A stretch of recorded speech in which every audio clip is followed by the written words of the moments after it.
الإفادة والنفع والانتفاع لأرواح والدينا والديكم وأمواتنا وأمواتكم وأموات المسلمين أجمعين، خصوصا لأرواح ولي بلدة من عمر هذا المسجد وعبر الله فيه سابقا ولاحقا، أن الله تغشاهم بالرحمة المغفرة ويسكنهم الجنة ويختم لنا ولكم الحسنى في خير وتوفى عافية. وإلى حضرة النبي محمد صلى الله عليه وسلم الفاتحة. بسم الله إياك نعبد وإياك نستعين الصراط المستقيم صراط الذين أنعمت عليهم غير المغضوب عليهم ولا الضالين. رب اغفر لي ولوالدي آمين آمين اللهم آمين.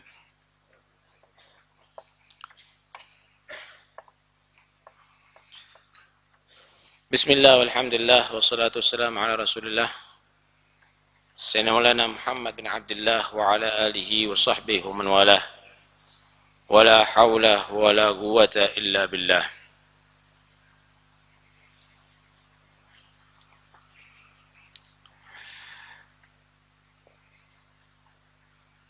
سبحان الذي أسرى بعبده ليلا من المسجد الحرام إلى المسجد الأقصى الذي باركنا حوله لنريه من آياتنا إنه هو السميع البصير. Ayat ini menerangkan tentang Isra. Isra yaitu Allah memperjalankan Nabi Muhammad di satu malam dari Masjidil Haram ke Masjidil Aqsa. Sedangkan Mi'raj Allah tidak sebut dalam ayat ini. Padahal dalam ahli sunnah wal jamaah Nabi setelah diisrakan dari Masjidil Haram ke Masjid Aqsa, di-mi'rajkan, yaitu diangkat Nabi dari Masjidil Aqsa menembus langit sampai ke Sidratul Muntaha.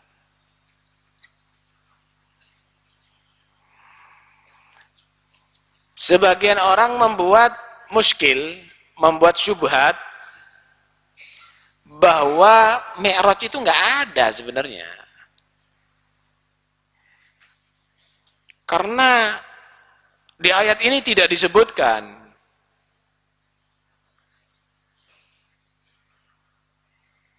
Dan kedua, banyak riwayat-riwayat keganjilan kata mereka cuma. Karena di situ dinyatakan Nabi bertemu dengan Allah. Gimana pertemuan dengan Allah secara langsung? Yang kedua diceritakan juga Nabi Musa menganjurkan kepada Nabi Muhammad ketika mendapatkan kewajiban 50 waktu sholat untuk meminta keringanan. Turun lagi, disuruh lagi, terus demikian. Masa ada tawar-menawar tentang syariat? Sehingga menyatakan Mi'raj nggak ada. Menurut mereka. Yang ada Isra. Sebenarnya di ayat ini memang tidak disebut Mi'raj. Cuma dalam ayat yang lainnya, dalam beberapa tafsir, Allah menyebutkan itu.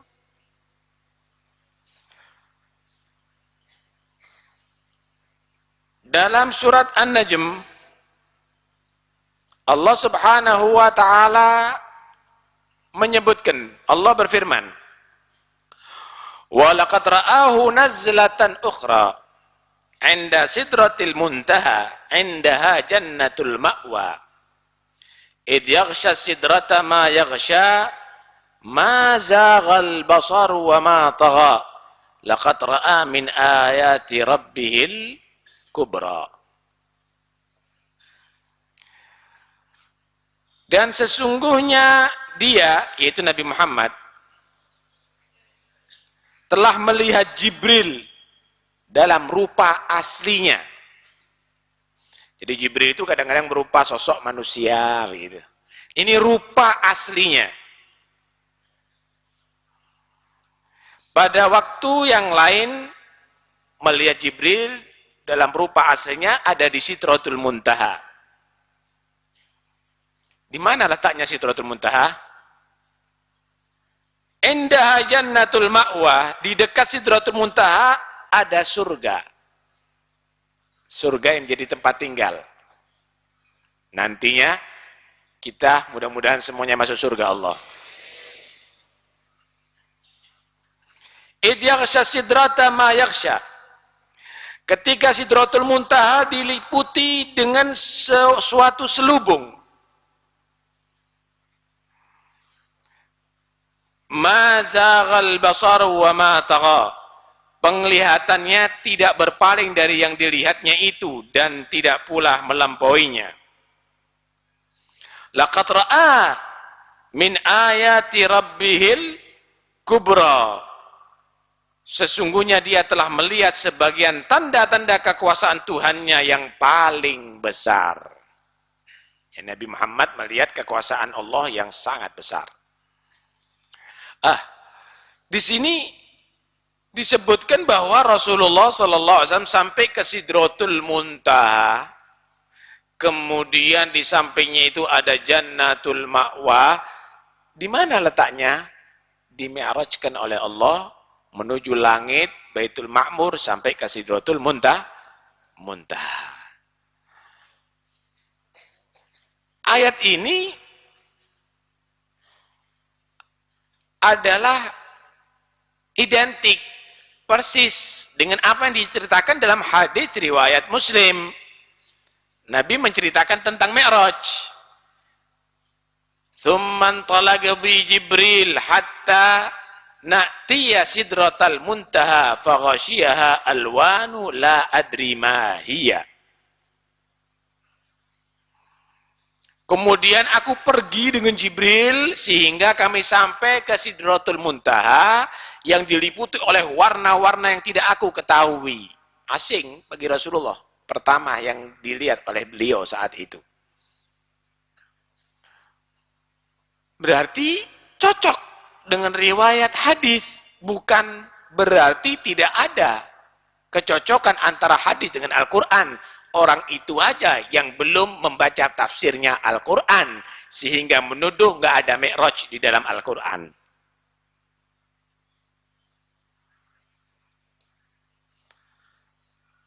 Hadis yang menerangkan tentang Mi'raj ini banyak sekali, saudara. Kalau kita akan baca penuh,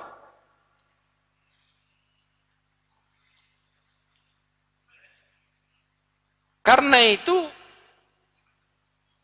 hadis tentang Mi'raj ini dinyatakan mutawatir. Dan ketika orang mengingkari hadis mutawatir itu, hukumnya adalah wajib diterima. Yufidu al-ilma daruriyah. Artinya pasti hadisnya kalau hadis mutawatir. Kalau ayat Quran sudah jelas mutawatir. Mengingkari ayat Al-Quran hukumnya kafir. Hadis mutawatir pasti hadisnya. Mengingkari hadis yang mutawatir itu dikhawatirkan kafir, murtad. Sekalipun tidak setegas seperti yang mengingkari ayat Al-Quranul Karim.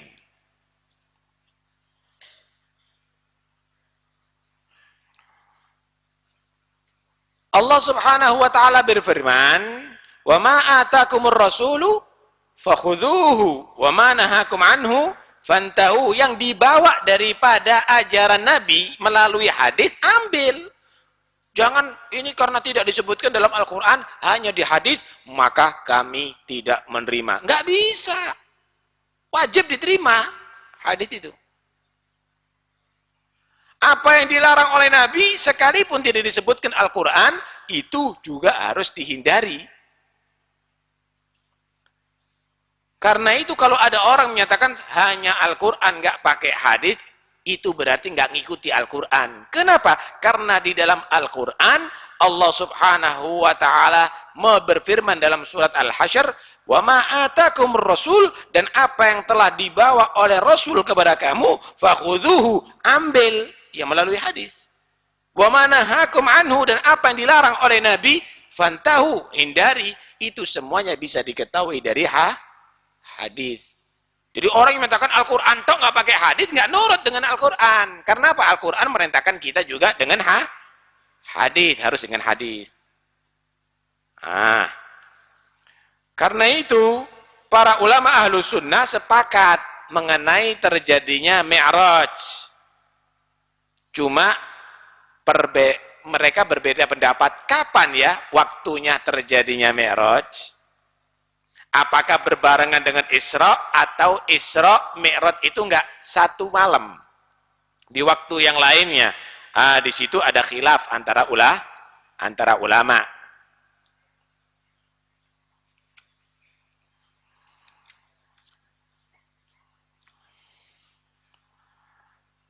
Hadirin yang dirahmati oleh Allah Subhanahu wa taala,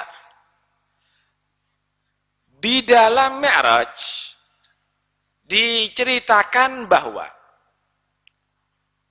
Rasulullah sallallahu alaihi wasallam bertemu dengan Allah Subhanahu wa taala.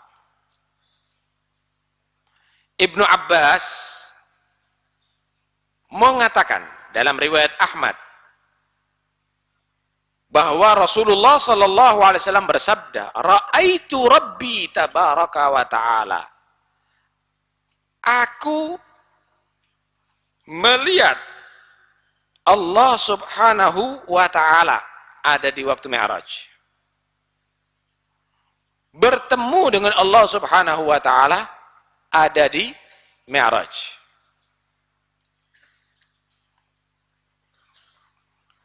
Sedangkan ada di riwayat yang lain, Siti Aisyah berkata, "Man haddatsaka anna Muhammadan sallallahu alaihi wasallam ra'a rabbahu faqad kadzab."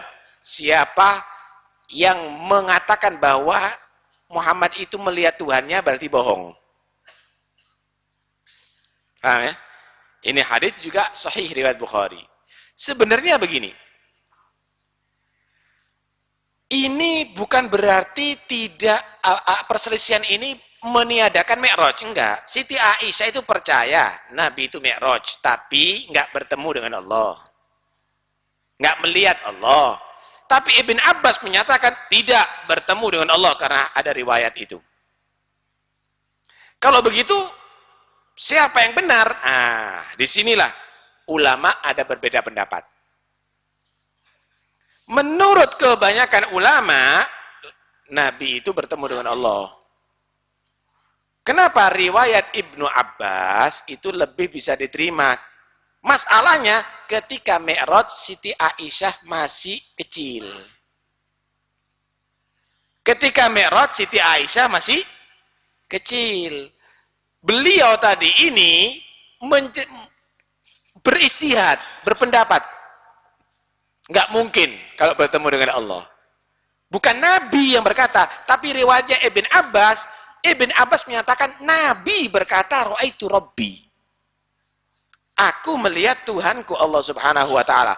Berarti kalau yang pertama itu adalah bukan rangkaian sabdanya Nabi, tapi pendapatnya Siti Aisyah, tapi riwayatnya Ibn Abbas adalah si Ibn Abbas menceritakan Nabi bersabda bertemu dengan Allah.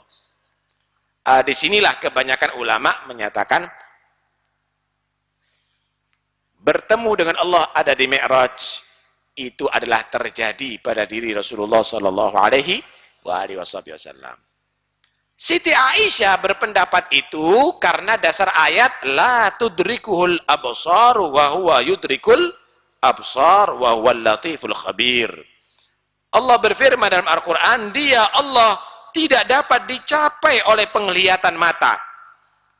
Sedangkan Dia Allah dapat melihat segala yang dilihatnya. Dan Dialah Allah yang Maha Halus dan Maha Mengetahui. Berarti kan tidak bisa ketemu kalau begitu. Tapi sebenarnya ayat ini bukan menyatakan tidak bisa Allah itu dilihat. La tudrikul absar. Allah Subhanahu wa taala tidak dapat dilihat oleh pandangan manusia di dunia.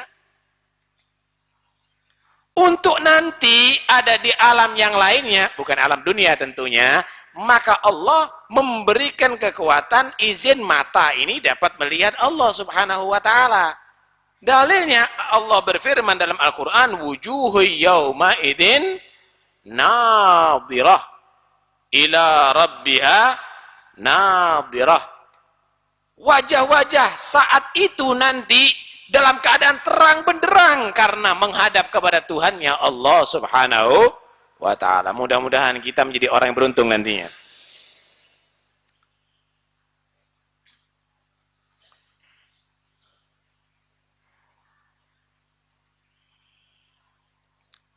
Dalam ayat yang lain, Allah subhanahu wa ta'ala menerangkan bagaimana Nabi Musa.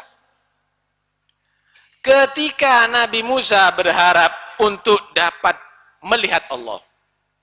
Jadi Nabi Musa ini semakin penasaran, Pak. Mendapatkan derajat yang tinggi menjadi kalimullah, manusia yang bisa langsung mendengarkan kalam Allah. Begitu nikmat dia mendengarkan kalam Allah secara langsung sehingga dia ingin menatap Allah, ingin bertemu dengan Allah. Gambarannya kalau Anda diceritai cerita makanan yang lezat, langsung luwe, langsung selera, kepingin merasakan. Kalau Anda mendengarkan suara yang halus, kemudian menggambarkan ini baru suaranya, gimana wajahnya ya, gimana kulitnya, Anda semakin penasaran, ingin menatap. Begitulah Nabi Musa setelah dapat mendengarkan kalam Allah, ingin ru'yah, ingin bertemu dengan Allah. Walamma jaa Musa limiqatina wa kallamahu rabbuhu qala rabbi arini andur ilaik qala lan tarani. Maka ketika Nabi Musa pada waktu yang telah Allah tentukan dan Allah berbicara kepadanya, mendengarkan Nabi Musa kalamnya Allah, maka Nabi Musa memohon, Rabbi arini andur ilaik, ya Tuhanku, nampakkanlah dirimu kepadaku agar aku melihat kepadamu. Qala lan tarani. Maka Allah menjawab, Musa, kamu tidak akan bisa melihat aku. Lan tarani, dengarkan baik-baik. Musa, kamu tidak akan melihat aku. Bukan lan uro, aku tidak akan dilihat. Tapi kamu tidak akan melihat kepada aku. Artinya, kalau Allah subhanahu wa ta'ala membatasi kamu tidak akan melihat aku, Musa, hanya kamu tidak dapat melihat aku, itu berarti tidak mustahil Allah bisa mengizinkan selain Nabi Musa untuk melihat. Lain halnya kalau Allah menjawab, lan uro, aku tidak akan bisa dilihat. Paham ya? Karena khitabnya hanya kepada Nabi Musa. Karena itu Allah subhanahu wa ta'ala tidak menjawab dengan lan uro kepada Nabi Musa, tapi dengan lan tarani. Kamu tidak akan bisa melihat aku, wahai Musa. Disinilah Al-Ghazi Abul Fadl, beliau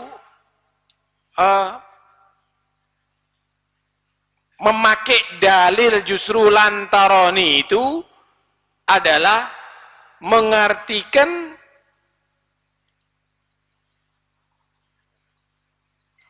bahwa itu Nabi Musa ailan tutiqa walan tahtamila ru'yati. Kamu tidak akan mampu, wahai Musa, untuk dapat melihat aku. Bukan berarti itu dalil bahwa Allah tidak bisa dilihat nanti sekalipun di akhirat. Keliru. Buktinya apa? Karena itu Allah ngasih misal. Setelah itu Allah ngasih misal, walakin indur illal jabal fa in istaqarra makanahu fasawfa tarani. Coba kamu lihat itu gunung yang kokoh, itu yang kuat, wahai Musa, enggak mampu. untuk bisa melihat aku. Karena Allah tidak memberikan kekuatan untuk bisa melihat Allah di dunia. Gunung itu, kalau memang mampu menerima aku, maka kamu berarti bisa melihat kepada aku. Falamma tajalla rabbul jabali ja'alahu dakka wa kharra Musa sa'iga. Ketika Allah mulai bertajalli ada di itu gunung, pecah itu gunung dan pingsanlah Nabi Musa. Artinya di sini gunung itu nggak mampu, sedangkan dia lebih kuat daripada kamu, Musa.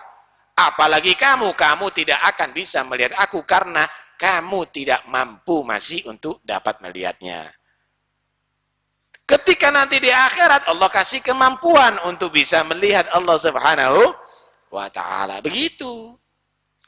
Jadi ayat itu tidak menafikan ru'yahnya Nabi kepada Rasulullah. Karena Nabi bertemu dengan Allah bukan di dunia. Itu yang pertama. Kedua, di dalam ayat, di riwayatnya Siti Aisyah tidak menerangkan Nabi berkata. Tapi itu ijtihadnya Siti Aisyah. Ketiga, dalam riwayatnya Ibn Abbas, Nabi menyatakan, aku melihat Allah. Keempat, bahwa tidak ada ayat yang menafikan bahwa Allah tidak bisa dilihat. Artilah tudrikul absar wa huwa yudrikul absar, itu di dunia, bukan untuk di akhirat. Adapun di akhirat, Allah menegaskan wujuhun yauma idzin nadhirah ila rabbiha nadhirah. Bakal wajah-wajah akan menjadi terang benderang nanti ketika menghadap kepada Tuhannya, menyaksikan Allah Subhanahu wa ta'ala.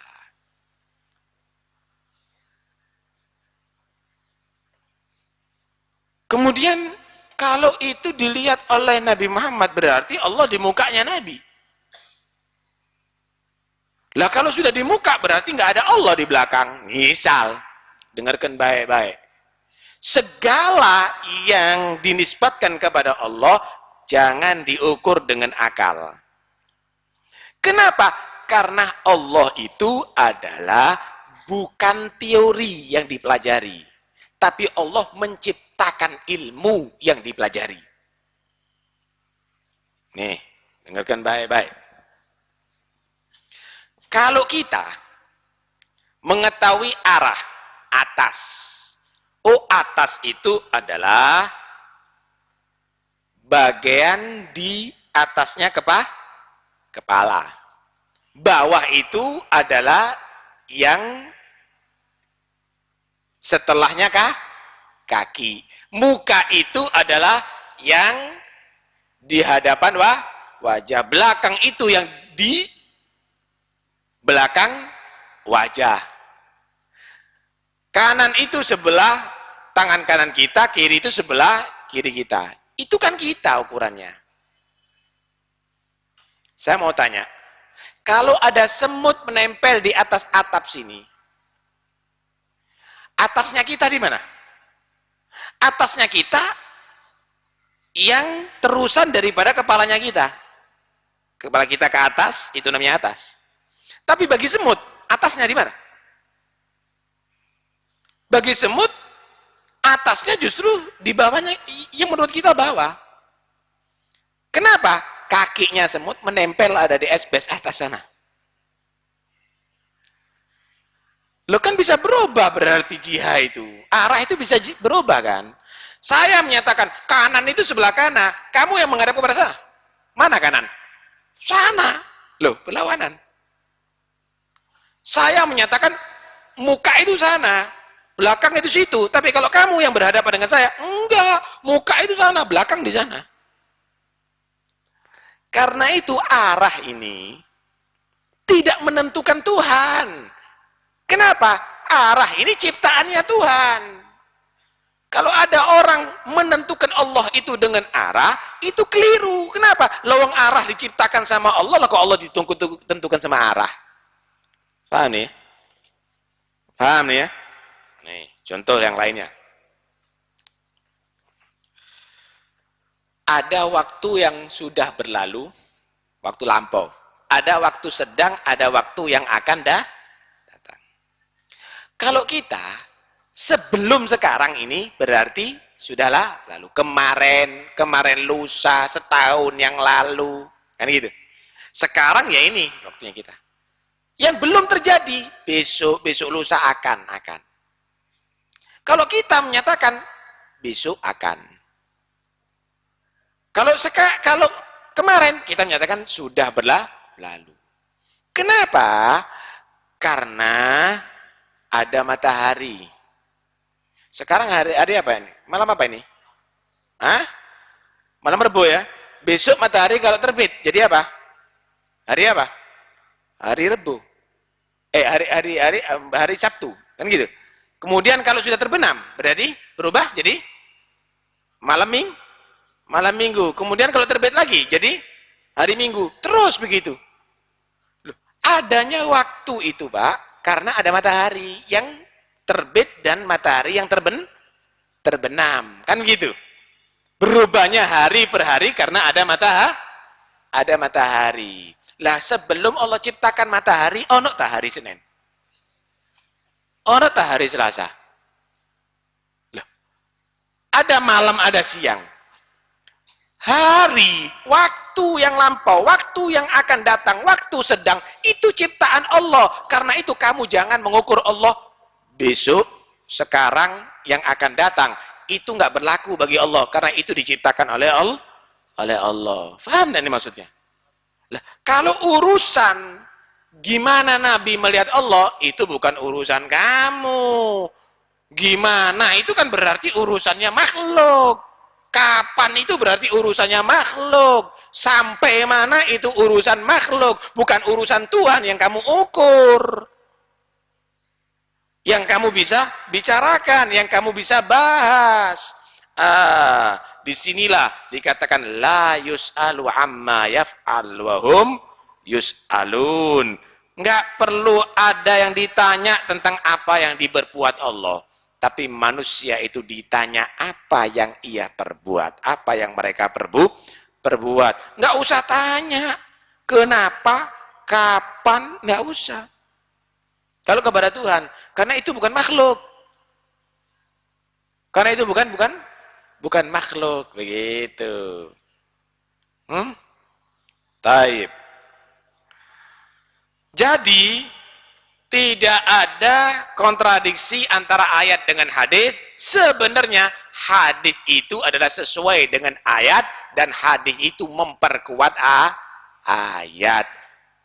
Allah Subhanahu wa taala muliakan Nabi Muhammad sallallahu alaihi wasallam dengan kemuliaan yang lebih, sehingga siapapun tidak Allah izinkan untuk bertemu dengannya kecuali beliau Nabi Muhammad sallallahu alaihi wasallam.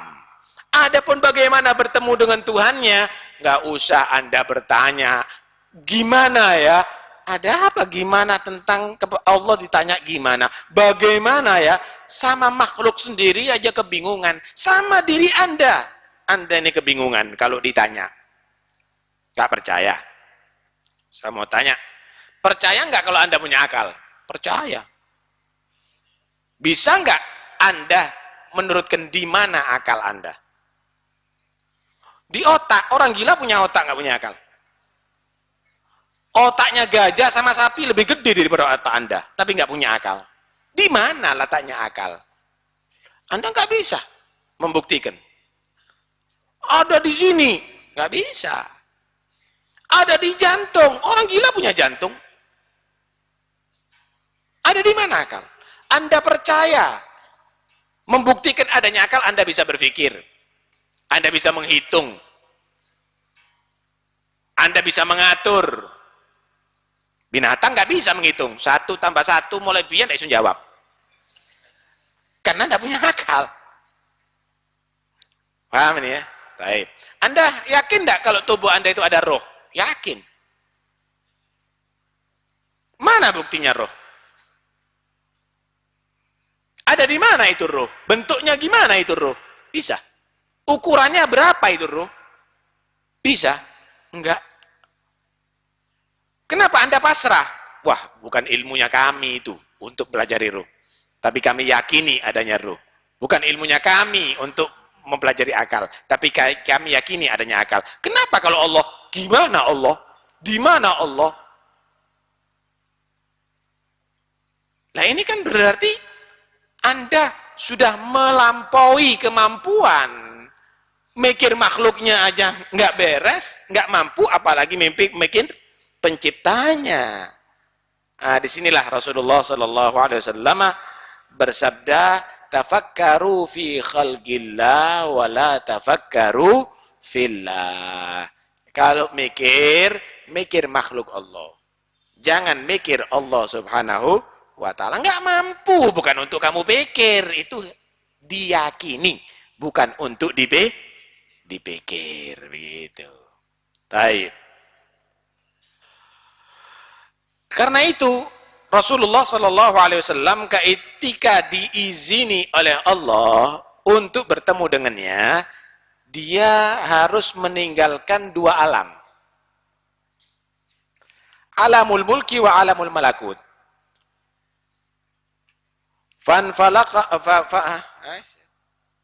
Dalam dibat katakan fanfalaqa minal alamin wa wasala ila gabi gausen.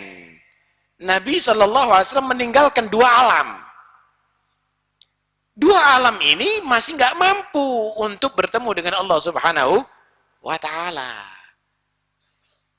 Karena itu Allah Subhanahu wa ta'ala mengizinkan setelah keluar daripada dua alam, bertemulah Nabi Sallallahu Alaihi Wasallam dengan Allah Subhanahu wa azza wa jal, Subhanahu wa ta'ala.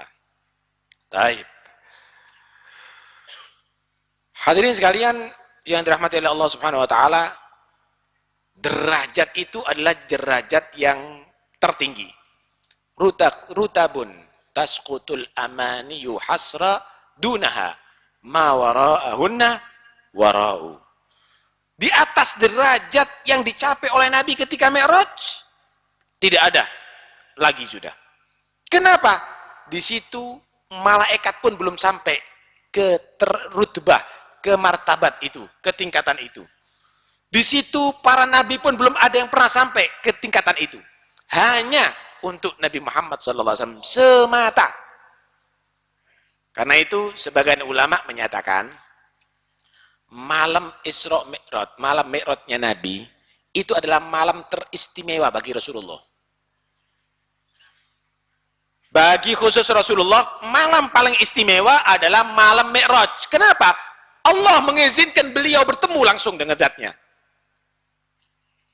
Tapi untuk umatnya Rasulullah, malam yang paling istimewa adalah malam Lailatul Qadar. Kenapa? Karena umatnya Rasulullah di malam itu mendapatkan lipatan pahala yang sangat besar.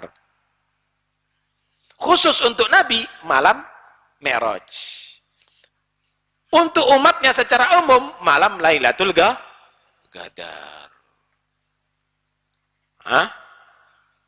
Disinilah Allah Subhanahu wa ta'ala memulai ayat Isra ini dengan subhana.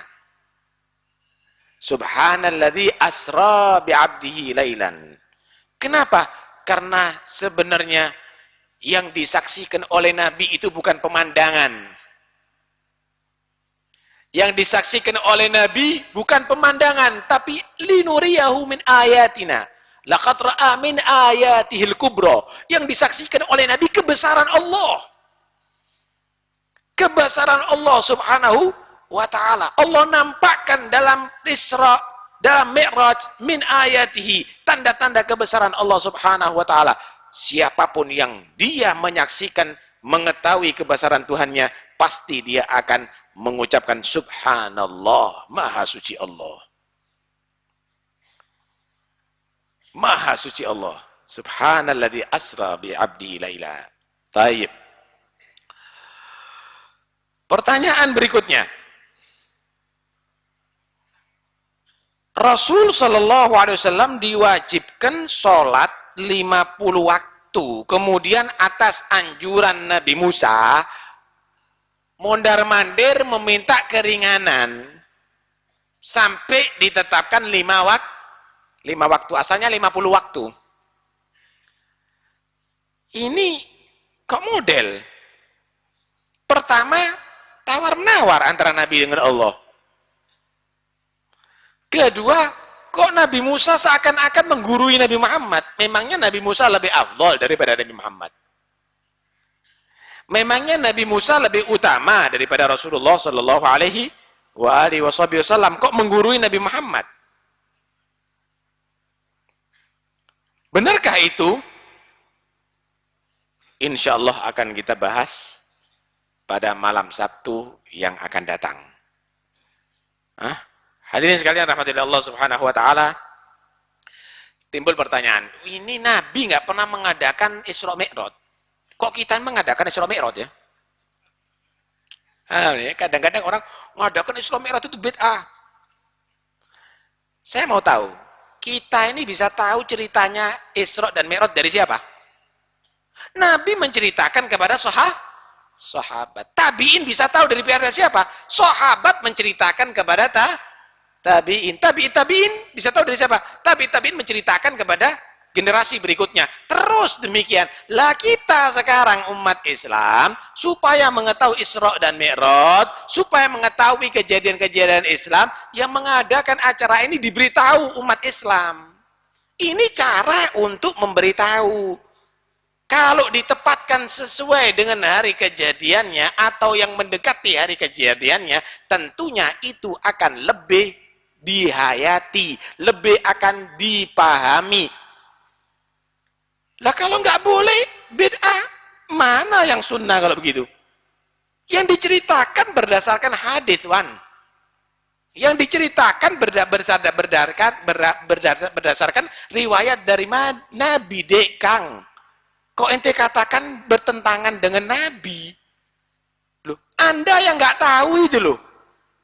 Yang nggak tahu itu kenapa nggak mau mendengarkan? Hadiroh dengarkan, Anda akan tahu. Dan itulah yang diceritakan oleh Nabi kepada sahabatnya. Itulah yang diceritakan sahabat kepada tabi'in generasi berikutnya. Itulah terus sambung menyambung sampai kepada kita semuanya. Karena itu tidak ada yang bid'ah. Yang bid'ah adalah orang yang menuduh diceritakannya Isra dan Mi'raj adalah bid'ah, karena Rasulullah juga menceritakan kepada para sahabatnya. Mudah-mudahan insya Allah kita semuanya tetap menjadi ahli sunnah wal jamaah sampai akhir hayat kita. Wallahu a'lam.